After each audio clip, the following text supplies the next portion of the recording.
Gemi is a new luxury brand that's providing the customer with the highest quality Italian shoes at prices that have never been historically possible until now.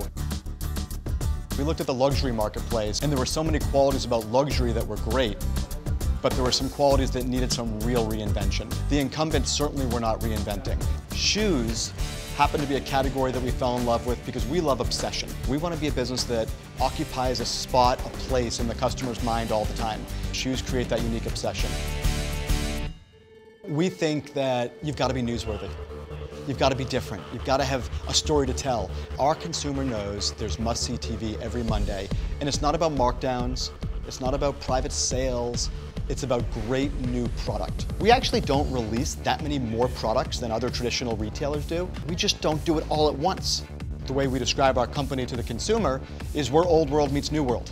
We identified very early on in the business creation a team in Italy that I'd had some history with that we could in essence acqui-hire. And it was a group in Italy, in Florence, that had been in the shoe manufacturing business for generations.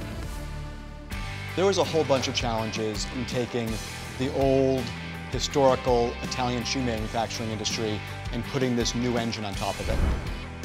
Unlike most fashion brands that produce things 4 times a year where you have these big spikes, we're providing them with this constant demand, keeping their factories moving all of the time. We had to get them to start producing products at the pace that we wanted them produced. The only way to solve that was to learn. They've done a pretty good job of learning through our data.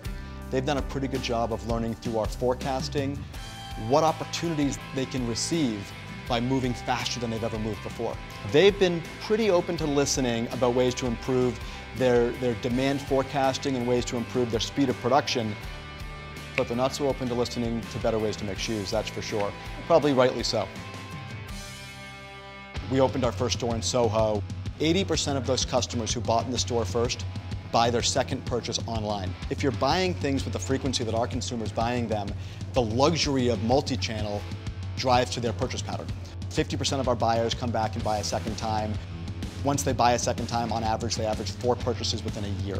We're also seeing consistent 100% growth year over year in total sales, and margin continuing to improve in each of those years. So the goal is not go as fast as you can go and grow as fast as you can grow. The goal is with really good controlled growth, ensure that you can double your business for a number of years.